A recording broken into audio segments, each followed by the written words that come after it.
Gotti shadows. Be all Father's wisdom is what I seek. Thought give me strength I need. Freedom make my love pure and true. To guide the path that I choose. Call is subject to recording and monitoring. To accept this free call, press 1. To refuse this free call, press 2. Thank you for using Securus. You may start the conversation now. Hey, So what was he saying about John Gotti, he was saying basically, well, I mean, I'm not going to sugarcoat it, that he was not man enough to stand on his own 2 feet. He had to pay you guys to look out for him, and he got his ass fucking whooped by that black dude. Okay, here's the real thing on that. John Gotti and Jimmy and the Doc were standing on a chair. It was like an ERF unit. They weren't in D unit. And they were talking on the second tip. This black dude, a youngster, good-sized dude, good health, healthy, works out and all that. But so did Gotti. Would walk up and down the motherfucking chair. And he's got to walk past these two guys because there's only one stairway up to the chair. And he's got to walk past him to go to his cell and back out and all that. So, but he's polite. Every time he walked through, he'd say, "Excuse me." He'd walk through and finally he did it a few times, and Gotti told him, "What the fuck do you keep walking through here for?" And the dude said, "I got to go past you to get myself." And they got into a little argument about it, and it turned into a thing, and it got in a fist fight. Okay, the dude was younger, bigger, and could fight better than Gotti. Gotti fight. He'd get hit, knocked down, jump right back up, get to rumbling again. He's fighting. He had no fucking problem with it. Don't get that fucked up. He was fucking rumbling, right? So it got broke up. It didn't last that long. As soon as it happened, they hit the alarms. It's called the deuces. They wear these little fucking red, look like walkie-talkies, but it's just a button on it. The deuces. So they go to a telephone and dial 222. It's the deuces, and they come running down there. So they break it up.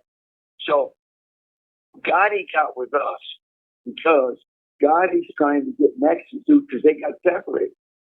It's not that Gotti fucking, is paying rent for us or anything like that. Gotti was working for it. Gotti was doing, listen, Gotti's out of New York. Gotti and them will run the unions and different rackets up there. They had access to legitimate units, stuff like that. Okay. Our organization and other organizations had certain interests. Through Gotti, we could access unions and his people and get access to certain materials legally, legitimately, to do certain things with it. That's what was going on. There was a thing that was set up there that was called the IT, the Inner Circle. It was Gotti, Scarbo, Yagi, Andy, some blacks that were part of the fucking thing. It was just a consortium of dudes of different organizations. We would keep bullshit down and keep the static down, and then we would kind of cross-pollinate new business. And that's what that was. That's what was going on there. So him splitting guys down about this and that, blah, blah, blah. I've read other articles on this shit too, where they saying, "Oh, Gotti is paying the brand for protection and all that." No, that's not it. I mean, bottom line is he's in our world now. He's not in his world no more. But, we're giving the guy his respect. He's a street guy, came up to the street. He's a street gangster, man. He came up to the streets and all that, worked his way to up that organization and all that. And, you respect the guy for that. Yeah, that's all there's to it, right? This free call. Thank you for using Securus. You may start the conversation now. So let's get back on track. Back with the questions. You know what I mean? What is it?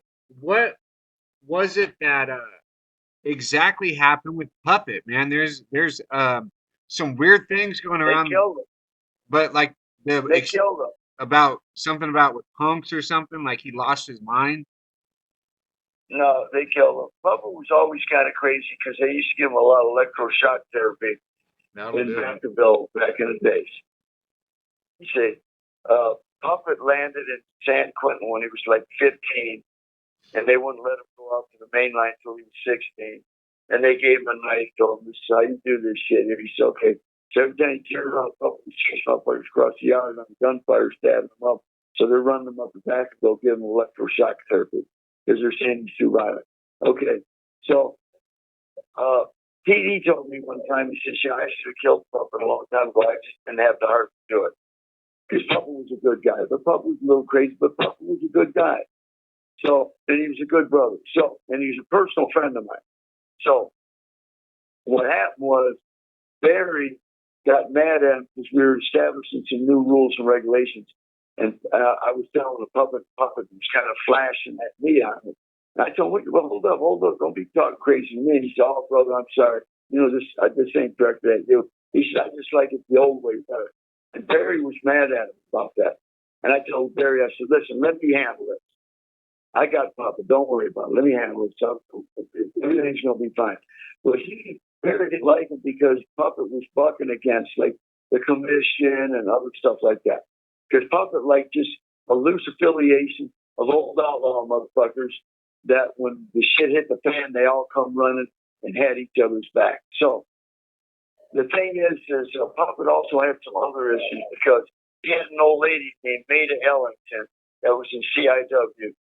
And then Maida got out. She started fucking with George Harp. George Harp was in jail. And Puppet wanted George Harp killed. And fucking Barry was resisting that. And, shit like that. So Puppet felt kind of betrayed.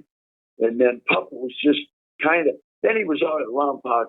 And the guys they were out there were like Spanky.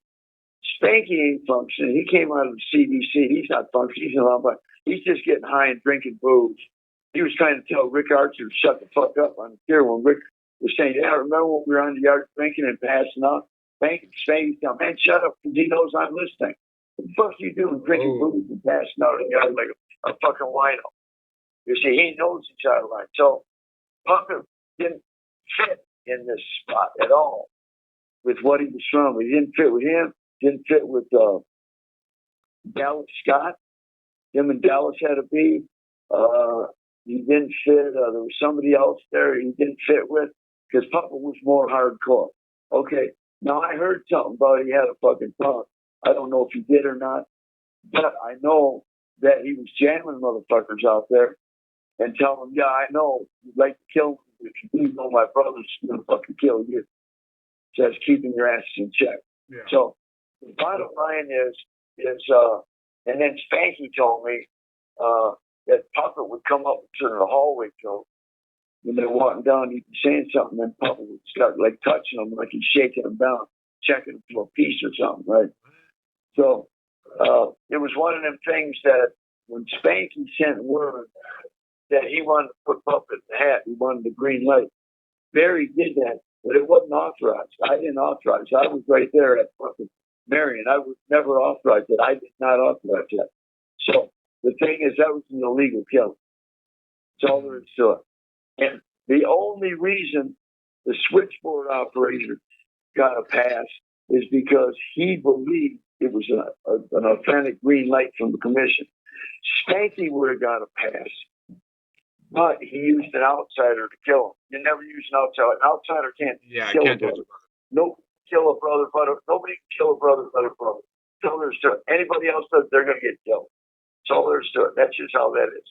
So he used an outsider to do it. He tried to rationalize with me. He said, "Yeah, brother, I know it's a no-no, but I couldn't do it any other way, or I'd end up getting a case in the middle of the hallway." Well, sometimes that happens like that. But you know the fucking law.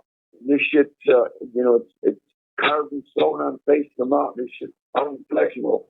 It's inflexible. There's no gray area there. No one but a brother can kill a brother. Anybody else gets involved, they're all going to get killed. If a brother authorized an outsider to kill a brother, they're all going to get killed. That's just how that is. And he knew that, and he did it anyhow. Wow. I was going to ask you what happened with him, but you just said. That's what happened with him. That's what happened with him. He knew he was in the hat. He came to me trying to get straightened up when he came to our unit at Marion. And him and Donnie. Donnie said to me, "I'm not in trouble. I'm on his own problems with Spanky." He said, "I go, listen, man, just let me check this out, get all the facts. But I knew I was talking to a dead man. There's nothing I can do for him. And then when Spanky came and we say, hey man, listen, I know it's a no, blah, blah, blah, and all this, what I just told you. He said, so don't blame Donnie for it. It was my call. If there's any flack, I'll take it. Well, I know I'm talking to another dead man. And you can't clean it up with Donnie. Donnie's going to get killed too. He was part of it. And you know that. You know that, and you did it anyhow. So that's your bad. You're all going to get killed. Yeah. And You there's know nothing about I it. can do about it. Yeah, there's nothing I can do about it. And I mean, really, there's absolutely nothing. Hey, listen, if I give a motherfucker a pass and out and be You'll life do affirming, it, yeah. I believe be life affirming if I can. If I can save a life, I believe in doing that. But people do some things in those organizations, in those worlds, in that underworld, that you can't do nothing for them. You can't save them. They did it, and they knew it was wrong when they did it. They did it anyhow, and they know the consequences. And there's nothing you can do for them. You'd be fighting an uphill battle that you're going to lose if you're trying to argue, try to save their life. Then they're going to start looking at you like, the fuck you know he's in violation, and you know what the sanctions are. What the fuck you arguing? We got to kill you too? what happened with You're Snail? arguing against the rules. You're arguing against the laws. What happened with Snail? What do you mean? Like, what was he ever in trouble or something? Because someone left a comment saying that Snail was no good. Snail's good. Snail's a good brother. I never heard anything bad about him. There's nothing bad about Snail. Snail's a good guy. Okay, I'll cross that one the fuck off. All right. Yeah. Snail's a good dude, man. So, how cheap is life in the brand? Well, how dumb are you? How cheap are you? How cheap are you in your activity? If you're a dumbass, your life is real cheap. I like that answer. Yeah, it's real simple. I mean, you know what the rules are. You're not just some lane that wandered up in this motherfucker and don't know what the rules are and wandering around and all that fucking shit. You know what it is. And there's no gray areas. And if you start fucking up, that's on you. You're supposed to know this. You're in an organization that you've been vetted already. You have been vetted and approved to be a main man in this organization. So you know everything, up and down, front way, sideways, everything, what it is. And if you start fucking up, the only conclusion people can draw is you are with premeditation, deliberation. You're doing violations of the motherfucking law. And you already know what the fucking consequences of that are. You're going to get fucking whacked. I don't care who you are. Nobody's above it. They're going to get fucking whacked. And some of these guys do it anyhow. I don't know if they get delusional thinking they won't get caught or they're above it or whatever, but they all get killed. And then dumb motherfuckers, they all contribute to their own demise. They want to convince themselves it's going to be okay when a motherfucker starts rocking them. Like, don't worry, we're working this shit out. It's going to be all right. No, they're just rocking you and getting the motherfucking hit team together. Your ass is getting whacked. That's all there is to it. Well, these fucking guys get personal.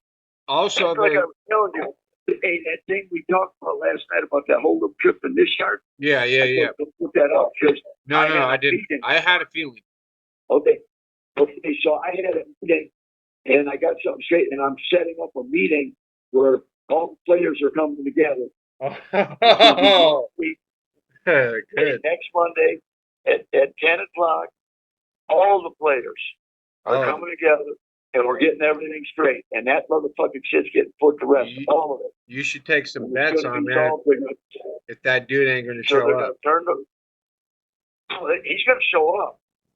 He's got no choice to show up. Oh, yeah, that's right. He already... It's a captain that's calling him. Oh, that's right. Okay. Yeah, he's got nowhere else to go. It's going to be resolved. He's got nowhere to go. This guy was doing shit.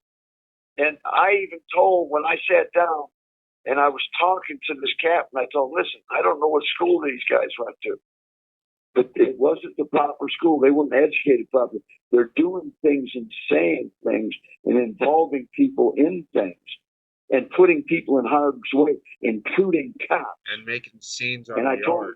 I told him, listen, it don't matter if it's true or not. I don't believe none of it, but I don't care if it's true or not. You do not put names, especially cops' names, in shit like this. And they just don't know any better. And then once his little quarter watt light bulb starts blinking that maybe he did something wrong, he starts denying it, but he already spread it out everywhere. And he's even telling people, I didn't say that. Dudes are telling me, what you talking about? You told me to my face. And they say, no, he doesn't know what to say. So, he's going to be there too. He's getting pulled in there too. And we aren't going to debate it. Lying. No, we ain't doing none of that. What we're doing is this shit is getting put to rest right now. Good. You motherfuckers are going to shake hands. You grit on each other, hate each other, but you ain't going to be doing nothing. You're going to turn the page, shake hands, say, all right, man, been fun, got to run, and get on with your own motherfucking lives. You're putting this shit in the ground, putting it to rest, and you're not going to resurrect it. That's it. That's all. Ship him up. That's ship how him that up. shit's going down. Well, ship his ass out, man. Another question, man, was other than John Gotti, were there any other mob members who utilized the brand to do business, but not only do business, but for protection? Well, you could say protection, but it wasn't really protection. Because John Gotti really didn't use the brand for protection. He used the brand to do some business. Another one was Nicky Scuffle. Nicky was my friend. I knew John, but me and John was right, but I knew Nicky. Nicky was my friend. And Nicky had some static with some blacks out of Philly and all that. And some of them landed in motherfucking the feds and all that. But we got it straight. Listen, there's not going to be no shit going on with Nicky here. That's all there is to it. Sometimes shit happens in the streets between different crews, whether it's the black cruiser, white cruiser, Italian cruiser, whatever. Sometimes motherfuckers are, crossing little lines, turf things, or whatever. But you got to resolve this stuff. Mm-hmm. That's all there is to it. And that's what we did. We resolved it. Well, that's good. But we still do business together. You ever hear Joey Morlino out of Philly? No, but I know about him, and I know he's got like a podcast, right? Yeah. A guy asked me about that. I said, listen, man, here's the thing you got to understand. They're saying like he's the guy in Philly. Okay. And he's got a podcast. Okay. Makes So no listen, sense. podcasts are just another form of entertainment, another genre of entertainment. And as long as he ain't doing anything that's going to hurt anybody or put heat on anybody, then he's not doing anything wrong. Yeah. That's all there is to it. There's some crazy, man. There's some crazy rules though to that. And as far as I know, he has not broken into. He went on. You ever hear of Vlad TV? No. So he's a ex DJ, and he asked very inflammatory questions. Him and another. I don't even want to say the other one. The other one's far worse. But he went on there. He wouldn't answer one question. And so here's a question of mine that I have for you. How much responsibility does it fall upon the person going on the podcast or on the show or whatever, right? And to answer these inflammatory questions, knowing they're going to be asked that. Well, you're not supposed to answer anything that really can put people in harm's way. If you're answering things that are public knowledge, That's or different. done deals or old history or whatever, that's one thing.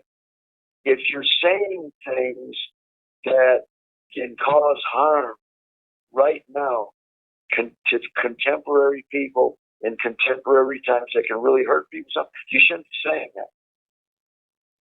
Yeah, and there's a lot of things I don't bring up with you.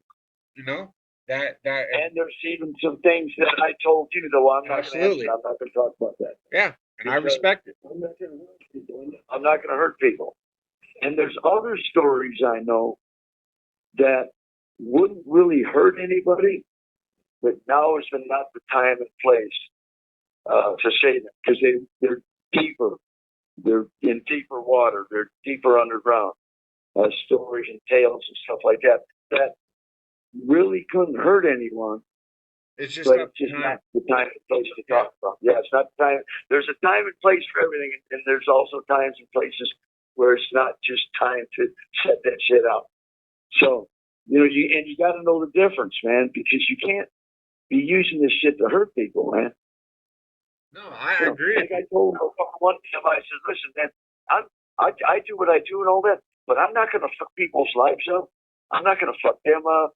I'm not going to fuck families' lives up, people's families up, get people put in fucking jail. And all this. I'm not going to do that. But the bottom line is, I'm not going to sell a bunch of motherfuckers out to get out of jail and dump my shit on them, or start destroying their lives and then their families' lives and their children's lives and all that, just to benefit themselves. I'm not going to do it. I'm not going to do it. No, That's just I how respect that, man. Like earlier, I asked you a question. I picked up on it and moved on. There's another one, man. More Sammy the Bull questions. How does a dude with 19 murders get away with what he's done? And he might have been lying to the feds. Well, listen, here's the thing. I talked to some guys on the East Coast that I know that actually Sammy only killed like one guy, but he was involved in directing the killing of the other ones. But it wasn't really at his hand. But here's the thing. Sammy did whatever Sammy did because he perceived John Gotti getting ready to throw him under the fucking bus after he listened to them tape recordings up in that Ravenite fucking club when the feds bugged that fucking spot. That's what he said. John was saying things that was basically indicting Sammy. So now it turned into basically a chess match on who's going to take the hit. And in Sammy's mind, it looks like fucking John Gotti's trying to throw him under the bus and make him take the fucking hit. So he made a decision at that point, basically self-preservation, and decided, well, you know what, so this is the hardest decision I make in my life because I never, expected to go like this. But now I'm being put in a position by partners of mine and supposedly friends of mine that it looks like they're trying to fucking kill me. They're trying to put my ass down and use the federal government to do it. So now he's got to fight for his own fucking survival. So listen, Sammy did whatever the fuck Sammy did, and I'm not even going to judge him. You on have that. 1 minute left. I wouldn't in that fucking set. I wouldn't in none of that. So that's not my business.